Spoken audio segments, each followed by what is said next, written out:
All right, we're at that point. It's time to look into Bernard Sanders' past. Hey, I'll give you a little fun fact. In 1981, he won the mayoral race by 10 votes. 9,500 votes were cast. 10 people are why we have to deal with what we have to deal with today. And Phil Donahue sat him down and talked about socialism in America. Let's get to the video.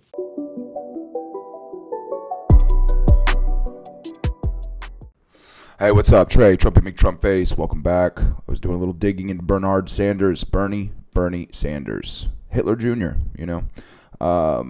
Well, like I said, he won by 10 votes, and that's why we're dealing with him today. Let's check out this video from 1981 having to do with his newly won seat.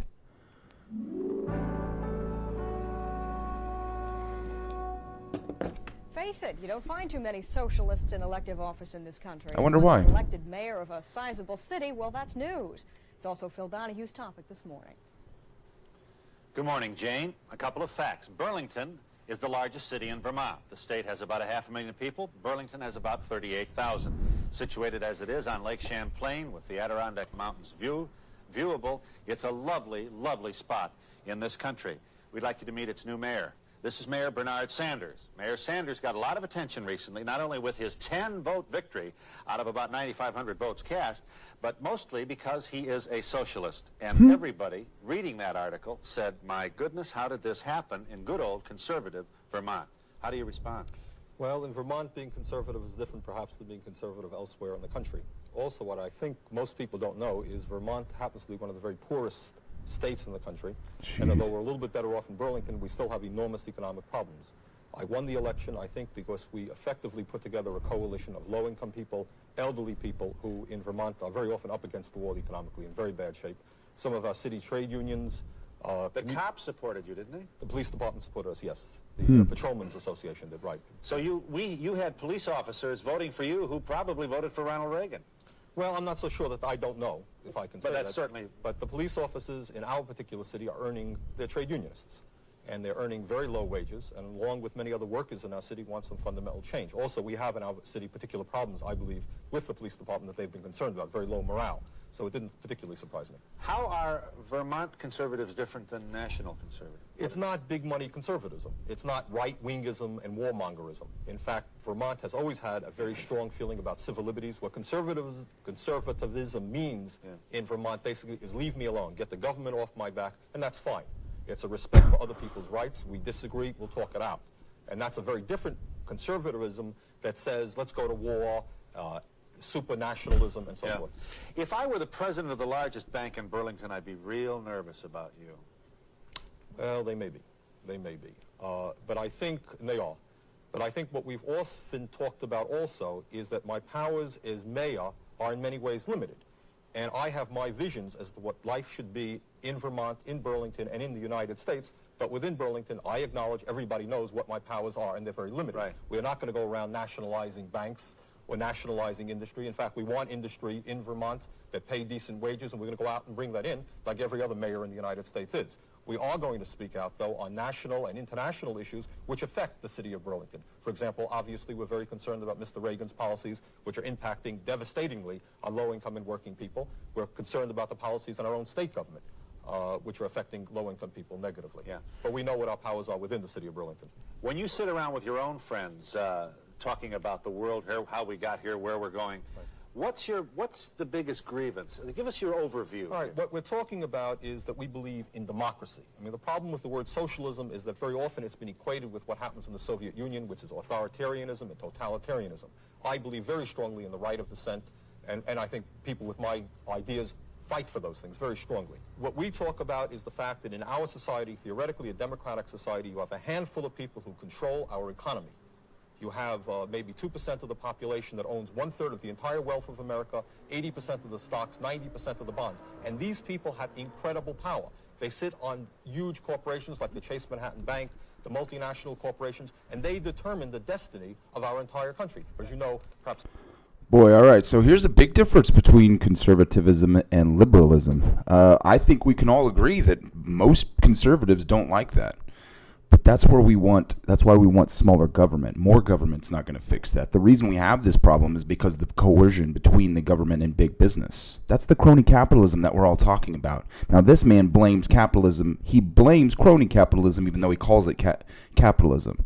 While we all know that liberalism is actually implementing policies that would make it 5 times worse.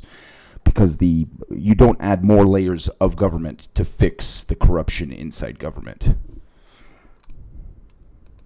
50% of our population has so given up on the democratic process, they don't even vote, and those are primarily poor people. Your state is thought of as not only beautiful, but the place you go to get away from all that big city smut and soot and all the crud and you've got those wonderful ski areas. Hooray, let's go. More tourism for Vermont. How do you feel about that? Well, there's yes and no. I think we don't object to people coming into Vermont to spend money. That's fine. But we do know within our own state, we happen to be, sadly, one of the very poorest states in America. And many of the people in Vermont themselves cannot afford to go to the downhill skiing. We do more cross-country skiing. It's cheaper.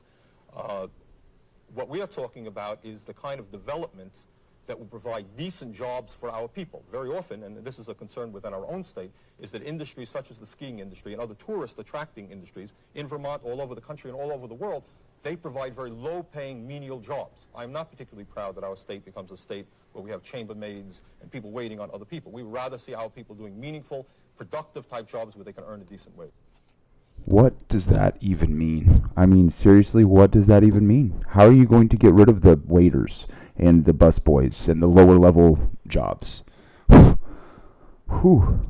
Can you go to all those lunches, all of those banquets with the dais and the speeches and the cream chicken and all the wonderful Chamber of Commerce? Here we are, moving on. Well, what I have said back home, and I say it again, is that our office is open.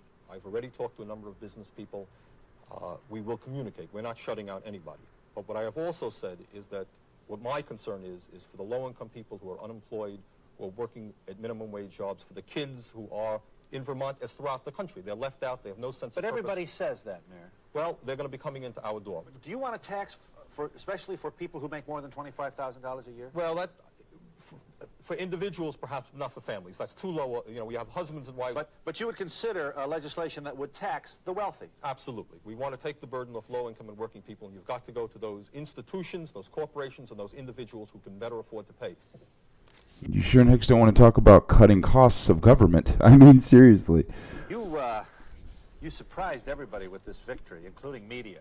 And not all media has been consistently attentive to you. Isn't that right? I think what people were saying is, well, gee, Ronald Reagan is a right-wing guy, and what happened in Burlington, Vermont? And I think the answer to that is, I don't believe personally that the majority of people in America believe in Ronald Reagan's ideology. What happened was that Jimmy Carter failed. I think that's just clear as everybody, Mr. Carter would probably admit it. And people are looking for an alternative. Mr. Reagan, with hundreds of millions of dollars behind him, with sophisticated media use and so forth and so on, was able to say to the people, we are the alternative. Now, obviously, what we are trying to do, people like myself all around the country are saying, wait a minute, you're going to find out very soon that this guy is not the alternative. There are other alternatives. Okay.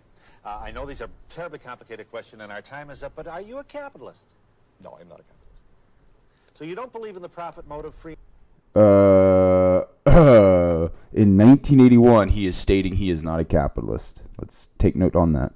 And then here's the best part. Enterprise, if I have a better mousetrap, I make more money. There's something to be said for free enterprise on a local level, and the competition. Free enterprise on a local level. What? When you're dealing with the United States and you've got all types of commerce, how do you expect to do it on a local level and then also have your socialistic policies applied to the national level? If that's, I mean, I guess that's where we're at right now. But what we're happening in our society is we don't live in a free enterprise society. You live in a corporate capitalist society where in virtually every single industry you have giant multi-billion-dollar corporations competing, driving the small businessman But let's out. pretend it would And your answer to fix that is to add more government. Do we see a problem with that? work without all that kind of acquisition of power that is unfair and doesn't... Do I believe that the profit motive is fundamental to human nature? The answer is no. I think the spirit of cooperation... That's it right there. Let's rewind for just a second. That's the line of the day. all that kind of acquisition of power that is unfair and doesn't... Do I believe that the profit motive is fundamental to human nature? The answer is no. I think the spirit of cooperation, that you and I can work together better rather than having to compete against each other and destroy each other. But that's it. That is the underlying problem to all of this. He thinks that a fanciful utopia where we all hold hands and work together is human nature and not the desire for a better life, money, capitalism, all of that kind of stuff. At least that's what he's saying. Either he's dumb or doesn't understand human behavior. But there you have it. That's it. That's the most underlying statement that he's ever made. And 1981 is when he started saying it.